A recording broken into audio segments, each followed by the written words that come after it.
자, 오늘은 드디어 페르미 디렉 확률 함수에 대해서 공부를 해보겠습니다. 이번 시간하고 다음 시간 한 2시간에 거쳐서 페르미 디렉 확률 함수를 논할 것인데요. 이 반도체에서 가장 중요한 함수가 되겠습니다. 그래서 이거는 여러분들 반드시 이해를 하고 넘어가야 됩니다.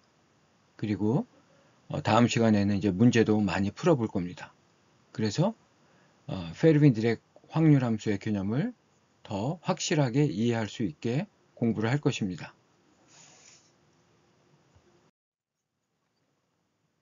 자, 페르미 디렉 확률 함수는 반도체 결정 내 전자의 분포 상태를 기술해주는 수학적 함수입니다. 그래서 이 전자들은 확률적으로 분포를 하기 때문에 페르미 디렉 확률 함수라고 표현을 하고요. 따라서 그 값은 0부터 1의 범위를 갖습니다. 그리고 페르미 함수를 FF2 이렇게 표현을 합니다. 그래서 정의를 살펴보면 단위 에너지당, 단위 부피당 양자 상태의 수, 이것이 우리 앞에서 배운 상태 밀도 함수가 되겠죠. 그리고 그 상태 밀도에 전자에 존재하는 수, 이렇게 정의를 합니다. 그래서 G2분의 NE. 그래서 이 분자항을 여러 가지 다른 형태로 표현한다면 특정 에너지 양자 상태에서 전자가 발견될 확률 또는 특정 양자 상태를 점유할 확률, 이렇게 표현하기도 합니다. 그래서 이 페르미 디렉 확률 함수는 온도라든가 또 도핑 농도에 따른 전자의 분포를 수학적으로 묘사한 것입니다. 그리고 이 페르미 디렉 확률 함수는 페르미 디렉 통계 법칙을 따르고 파울리 베타 원리를 만족합니다. 우리 통계 법칙에는 세 가지가 있습니다. 보제 아인슈타인 통계가 있고요. 그 다음에 고전 통계라고 하는 맥스웰 볼츠만 통계가 있습니다. 그래서 입자 구분이 가능하고 한 상태에 허용하는 입자수에 제한이 없는 통계 법칙이다. 그런데 전자는 이러한 고전 통계 법칙을 따르지 않습니다. 페르미 디렉 통계 법칙을 따르는데요. 입자는 구별 불가능하고 각 양자 상태에 오직 전자 한 쌍, 스핀업, 스핀다운, 이렇게 한 쌍만 허용하는 통계 법칙입니다. 그리고 동시에 동일한 스핀을 갖는 전자는 한 상태를 동시에 점유할 수 없다. 즉 스핀업, 스핀업 이렇게는 들어갈 수 없다는 겁니다. 스핀업이 있으면 그 다음은 스핀다운, 이렇게 전자가 존재한다는 것이 파울리 베타 원리입니다. 우리 원리라든가 이런 법칙이라는 게 많이 들어봤을 겁니다. 이 원리나 법칙은 사실처럼 받아들이는 자연의 진리입니다. 뭐 대부분이 증명이 되었고 실험적으로도 다 증명이 되었습니다. 그런데 왜 이러한 페르미 통계 법칙을 따르야 하고 왜 파울리 베타 원리를 따르야 하는가, 거기에 대한 근본적인 질문은 정확히 잘 모릅니다. 그렇지만 자연이 이렇게 설계되어 있고 어떻게 작동하는지 알 수 있습니다. 우리가 F equal ma의 근본적인 이유를 모르듯이 파울리 베타 원리라든가 페르미 디렉 통계 법칙, 이러한 근본적인 이유는 모르지만 자연은 이렇게 작동하며 이렇게 가정을 하면 이 반도체에서의 전자의 움직임, 그 다음에 뭐 현상, 이런 것들을 잘 설명할 수 있다는 겁니다. 우리 반도체를 배우는 데 있어서 몇 가지 머릿속에 꼭 가지고 있어야 될 법칙들이 있습니다. 예를 들어서 전하종속의 법칙, 그 다음에 페르미 디렉 통계 법칙, 뭐 파울 베타 원리, 이러한 것들은 원리이자 법칙입니다. 그냥 자연이 이렇게 작동한다는 것을 이해하시고 그대로 받아들이면 됩니다. 물론 여기에 대한 근본적인 이유에 대한 설명은 있지만은 뭐 정확한 설명은 아닙니다. 그래서 항상 근본적인 것은 우리 잘 모른다, 그리고 법칙이나 원리는 그대로 받아들인다. 이렇게 생각을 하시고 학습을 하면 더 좋겠습니다. 그러면 이 페르미 디렉 확률 함수가 어디에 사용되는지 한번 알아보도록 하겠습니다. 이 페르미 디렉 확률 함수는 전도대의 전자농도, 가전자대의 양극농도를 계산할 수 있는 수학적인 함수입니다. 그래서 반도체에서 물리현상을 반영한 반도체의 물성과 디바이스를 이해할 수 있는 가장 강력한 수학적 도구이다. 그래서 이 페르미 디렉 확률 함수는 여러분들 반도체 마지막 순간까지 나옵니다. 그래서 그 개념도 잘 이해를 하셔야 되고 수학적인 표현도 꼭 기억하고 계셔야 됩니다. 이 전자는 반도체의 주인공입니다. 그래서 이 전자를 잠깐 살펴보면 우리 전자는 한 에너지 상태에 한 쌍만 존재한다 그랬죠. 그래서 추가로 전자가 들어가려고 그럴 때는 여기에 존재하지 못하고 이렇게 하나의 에너지 상태를 또 만들어서 스핀업, 스핀다운 이런 식으로 계속 채워져서 올라갑니다. 마치 건물 짓듯이 한층 한층 쌓아 올라갑니다. 그리고 전자는 물질을 이루는 가장 기본적인 입자입니다. 더 이상 쪼갤 수도 없습니다. 그래서 그러한 입자들을 우리 페르미온이라고 합니다.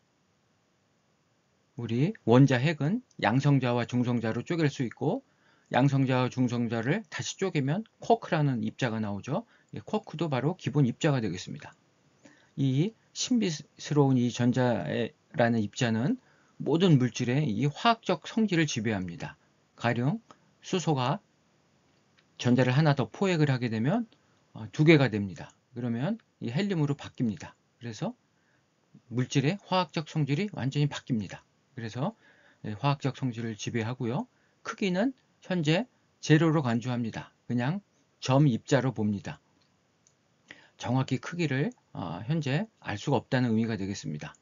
언젠가 크기를 알 수 있는 날도 올지 모르겠지만 현재 상태에서는 크기는 제로고 전자는 회전하지는 않지만 각운동량을 갖습니다. 그래서 시계 방향, 시계 반대 방향 갖는다 해가지고 스핀을 2분의 1, 마이너스 2분의 1. 그래서 이 스핀이 갖는 의미는 이게 전자가 두 바퀴 돌면 원상태로 돌아온다는 의미가 되겠습니다. 굉장히 이해하기 어려운 입자입니다. 그리고 이런 걸 한번 생각해 보세요. 전자가 이렇게 층층 쌓아서 에너지 상태를 만든다 그러죠.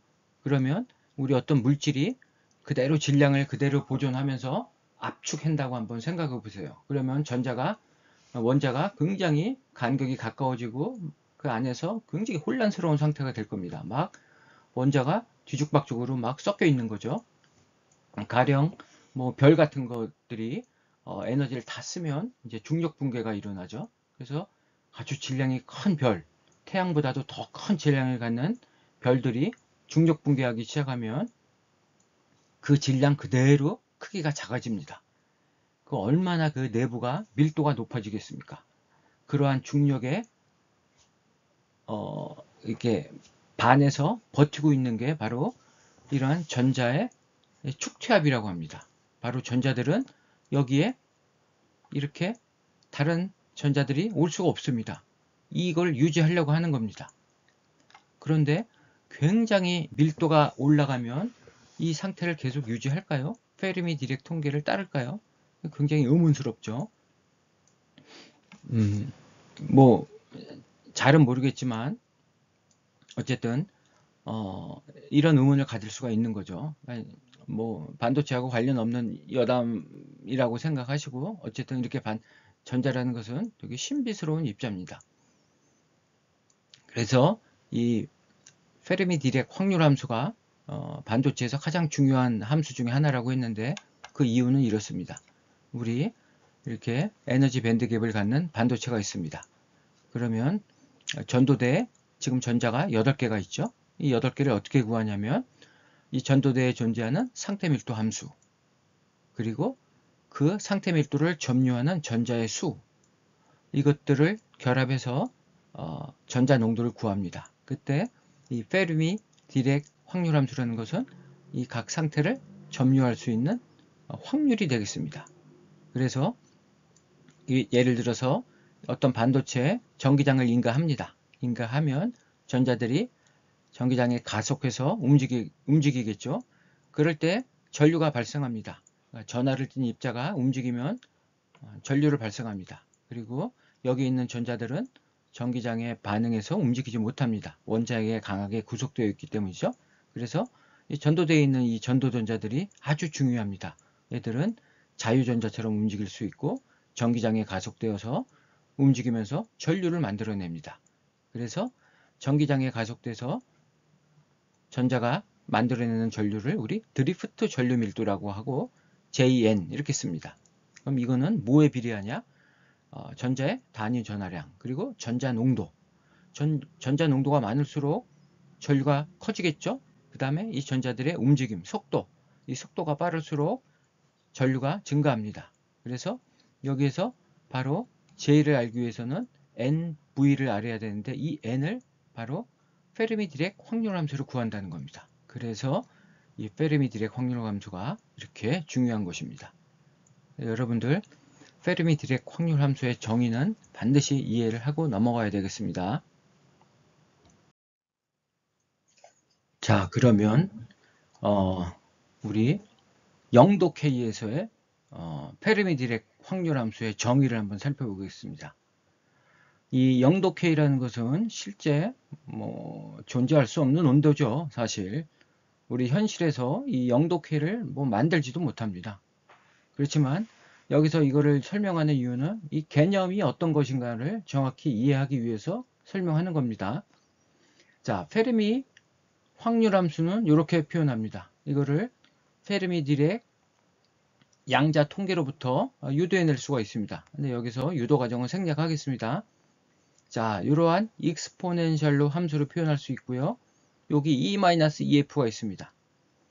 그래서 각각의 변수를 살펴보면 E는 전자가 가질 수 있는 에너지입니다. 그리고 EF는 페르미 준위라고도 하고 페르미 에너지라고도 합니다. 그리고 K는 여러분들이 잘 아는 볼츠만 상수. 그리고 T는 온도가 되겠죠. 켈빈으로 이야기합니다. 그래서 KT는 300K에서 0.0259 일렉트론 볼트 값을 갖습니다. 이것도 많이 나오는 거기 때문에 자연스럽게 아마 암기가 될 겁니다. 그래서 볼트 단위로 쓰면 이거는 0.0259 볼트 그렇게 됩니다. 온도가 올라가면 이 값도 증가할 것입니다. 자, T가 0도 K일 때를 한번 보겠습니다. T가 0도 K일 때는 전자의 에너지가 페르미 준위보다 크다라고 가정을 해보겠습니다. 그러면 여기 0이 되죠? 그리고 여기는 양수가 됩니다. 수가 되겠죠? 0분의 수는 어떻게 됩니까? 무한대죠? 자, 그러면 익스포넨셜 무한대는 무한대가 됩니다. 그래서 이 값은 무한대분의 1. 그래서 0이 됩니다. 자, 두 번째. 0도 K에서 전자의 에너지가 페르미 에너지보다 작은 경우. 이 경우에는 요 항이 어떻게 됩니까? 요게 0이죠? 요게 음수가 됩니다. 0분의 마이너스 수니까 이거는 마이너스 무한대가 됩니다. 그러면 익스포넨셜 함수는 어디로 갑니까? 0으로 가죠. 그래서 이게 0이 되니까 페르미 디렉 확률 함수는 1이 됩니다. 그래서 이거를 정리하면 이런 겁니다. 페르미 에너지, 페르미 준위를 기준으로 해서 전자의 에너지가 더 크면 이 위에 있다면 전자가 발견될 확률이 제로다. 없다는 얘기입니다. 조건이 있죠. 이건 0도 K에서의 이야기입니다. 여기 빨간색으로 표시한 게 의미가 있습니다. 0도 K. 그리고 전자의 에너지가 페르미 준위보다 작으면 전자가 발견될 확률이 1이란 얘기입니다. 이건 뭐입니까? 여기 전자가 항상 존재한다. 그래서 여기를 기준으로 해서 이 밑으로는 전자가 다 꽉 차 있다. 그리고 이 위는 전자는 페르미 에너지보다 큰 에너지 상태를 가질 수 없다. T 이퀄 0도 K에서. 따라서 0도 K에서의 페르미 준위는 어떻게 정의합니까? 전자가 차지할 수 있는 가장 높은 에너지 상태로 정의할 수가 있는 겁니다. 어떨 때? T 이퀄 0도 K일 때. 여기 써 있네요. 그죠? T 이퀄 0도 K일 때 페르미 준위는 전자가 차지할 수 있는 가장 높은 에너지 상태로 정의할 수 있다. 이거를 꼭 기억하고 계시고요. 그 다음에 자, 페르미 준위가 이렇게 밴드갭 내에 존재할 수 있을까요? 존재할 수 있습니다. 페르미 디렉 확률 함수는 반도체 전 구역 내에서 전자가 분포할 수 있는 이 확률 함수, 통계 법칙입니다. 어디에나 다 존재할 수 있습니다. 그래서 페르미 준위가 밴드갭 한가운데 이렇게 존재한다고 생각을 해보죠. 자, 그럼 영도 K에서 여기에 정의대로라면 페르미 준위 아래에는 전자가 꽉 차 있어야죠. 언제나 전자가 발견돼야 돼요. 그런데 우리 앞에 크로닉 페니 모델에서 그런 거 배웠었죠. 파동함수가 밴드갭 내에 존재할 수 없다. 여기 전자가 없어야 돼요. 근데 페르미 준위 아래에 전자가 있어야 된다? 이게 물리적으로는 말이 안 되죠. 정답은 존재할 수 없습니다. 아까 제가 페르미 디렉 확률 함수는 수학적인 통계 함수라 그랬죠. 수학을 강조한 이유가 바로 여기 있는 겁니다. 왜냐하면 실제 전자가 존재할 수 없습니다. 전자가 존재하려면 이 상태 밀도 함수가 있어야 됩니다. 여기에 전자가 차지할 수 있는 에너지 상태가 있어야 되는데 이 안에는 없습니다. 따라서 전자가 여기에 존재할 수 없는 겁니다. 그러나 수학적으로 통계 법칙에 의해서 전자가 페르미 준위 아래에는 존재할 수 있다. 그러니까 수학적인 묘사에 지나지 않는 겁니다. 실제 설명할 때 페르미 준위 안에 전자가 꽉 차 있습니다. 이렇게 말을 한다 하더라도 밴드갭 내에는 존재하지 않는다는 겁니다. 여기에 존재한다는 겁니다. 그래서 여러분들 이거를 꼭 기억하고 계셔야 됩니다. 그래서 페르미 준위는 밴드갭 내에 존재할 수 있지만 전자는 에너지 밴드갭 내에 존재할 수 없다. 그래서 FF2는 그저 수학적 통계 함수다라는 것, 이거를 꼭 기억하고 계셔야 되겠습니다. 그래서 페르미 디렉 확률 함수를 그려보면 이렇습니다. 이 가로축을 에너지로 하고요. 세로축을 FF2로 하겠습니다. 그러면 여기 E2는 전자가 갖는 에너지로 하겠습니다. 그러면 페르미 준위 보다 큰 에너지는 없죠. 여기에 전자가 존재할 확률은 없습니다. 여기 0도 K입니다. 그래서 이쪽은 전자가 없습니다. 다 비어 있고요. 페르미 준위 아래에는 전자를 꽉 차 있죠. 여기는 꽉 차 있습니다. 그래서 마치 함수 모양의 이렇게 계단식 함수 모양을 갖습니다.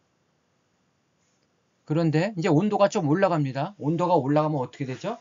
전자들이 가만히 있지 않습니다. 이제 전자들이 막 요동치기 시작합니다. 그래서 우리 300도 K에서 가전자대의 전자가 전도대로 올라가죠. 그리고 다시 떨어지고, 그래서 그 EHP가 실리콘 같은 경우에 1.5 곱하기 10의 10승계가 있다 그랬죠. 단위 최적당. 그렇게 전자들은 이제 더 높은 상태의 에너지를 점유하게 됩니다. 그래서 전자들이 이제 여기 꽉 차 있던 전자들이 이 위로 올라오게 됩니다. 그거를 그린 게 이런 겁니다. 요게 이제 전자들이 존재하게 됩니다. 여기는 없었는데. 그래서 요 페르미 디락 함수가 온도가 올라가면 이렇게 변한다는 겁니다. 이렇게.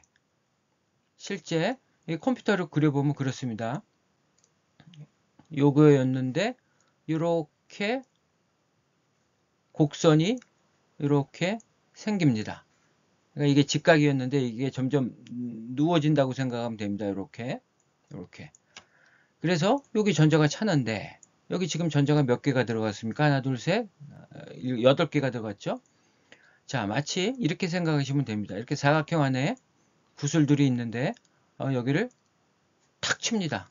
치니까 여기에서 친 만큼 뽕 하고 올라옵니다.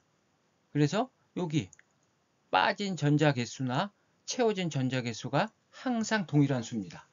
그래서 그거를 물리적으로 표현하면 전자가 채워질 확률 그리고 전자가 비워질 확률, 이것은 항상 동일하다. 이거를 여러분 이제 뒤에서 또 나옵니다. 이거를 꼭 이해를 하셔야 됩니다. 그래서 동일한 비율로 채워지고 동일한 비율로 비워진다. 0도 K 이상에서. 자, 중요한 개념을 배웠습니다. 그래서 페르미 디렉 확률 함수를 실제 이제 그려보면 이렇습니다. 자, 가로축은 E-2F죠. 세로축은 페르미 디렉 확률 함수입니다. 자, 원래 영도키에서는 이게 이렇게 됐었죠. 그러니까 온도가 증가함에 따라서 이 곡선이 점점 이렇게 눕습니다. 이렇게 서 있지 않고 이렇게 누워갑니다. 그래서 화살표 방향으로 이렇게 바뀝니다. 이 페르미 디렉 확률 함수에서 몇 가지 꼭 여러분들이 알아야 될 것은 뭐냐면, 페르미 디렉 확률 함수는 온도에 따른 페르미 준위의 위치 정보를 제공해 주지 않습니다. 그리고 단지 E-2F 전자의 에너지와 페르미 에너지 차이로만 표현되는 함수라는 거, 이거를 여러분들 잘 기억을 해야 됩니다. 그래서 이제 이 함수를 해석하는 법은 이렇습니다. 우리 전자의 에너지와 페르미 에너지의 차이가 0.05 eV인 경우를 한번 생각해 보겠습니다. 이 얘기는 전자의 에너지가 페르미 에너지보다 이만큼 더 크다는 얘기가 되겠죠. 그래서 그려보면 이런 겁니다. 여기 페르미 에너지가 있고요. 전자는 0.05 그 위에 이렇게 존재한다. 이제 그런 경우를 이제 가정하겠습니다. 그런데 100도 K에서 100도 K의 그래프는 요겁니다. 요거죠. 100도 K에서 여기에 전자가 존재할 확률은 얼마입니까? 0입니다. 그죠? 0이니까. 그러니까 여기에 전자가 존재하지 않는다는 겁니다. 100도 K에서는. 근데 400K가 됐다고 한번 가정을 해보죠. 400K의 곡선은 요거죠. 요 곡선입니다. 이 곡선을 보면 자 0.05 여기입니다. 쭉 가면 0.2 20%라는 겁니다. 즉 100K에서는 여기에 전자가 존재하지 않았는데 400K가 되니까 전자가 이제 뛰어 올라옵니다. 여기까지. 그런데 그 확률은 약 20%다. 그죠? 10개 중에 2개는 여기에 전자가 차버린다, 존재한다. 이제 그런 의미가 되겠습니다. 이게 의미하는 게 이제 그런 겁니다. 그래서 여러분들 요거를 정확히 이해하고 계셔야 되겠습니다. 자, 온도가 0도 K보다 큽니다. 그러면 페르미 디렉 확률 함수는 원래 이렇게 그릴 수 있다 그랬죠. 아까 그림을 90도로 이렇게 틀어서 생각하시면 됩니다. 이해가 가시죠? 이제 이쪽이 에너지 축이 되고 이쪽이 이제 페르미 디렉 확률 함수 축이 됩니다. 그러니까 페르미 디렉 확률 함수는 이렇게 계단형이었는데 이렇게 곡선형으로 바뀝니다. 이렇게. 그래서 여기에 있는 전자가 비워질 확률, 전자가 치워질 확률, 컨덕션 밴드로 전자가 올라갔죠? 이렇게 2개 올라갔습니다. 이거 2개 비워졌습니다. 동일한 수란 얘기입니다. 그러니까 온도가 더 올라가면 어떻게 됩니까? 이 곡선이 더 눕습니다. 이렇게. 그래서 이렇게 눕습니다. 그러니까 이쪽에서 보면 이게 누운 거예요. 쓴 게 아닙니다. 이해를 했으면 좋겠습니다. 자, 그럼 이렇게 페르미 디렉 확률 함수가 이렇게 변합니다. 그래서 이제 전도대에 전자가 더 많이 존재하게 됩니다. 이 개수와 이 개수는 항상 동일하게 존재한다는 겁니다. 이해가 가셨나요? 우리 이런 반도체를 이제 뒤에서 배우겠지만 진성 반도체라고 합니다. 전자의 농도와 양공의 농도가 동일한 반도체를 진성 반도체라고 합니다. 자, 페르미 디렉 확률 함수를 이제 설명을 다 했습니다. 다음 시간부터는 이제 실제 문제도 풀어보고 문제를 통해서 더 깊이 한번 이해를 하는 시간을 갖도록 하겠습니다.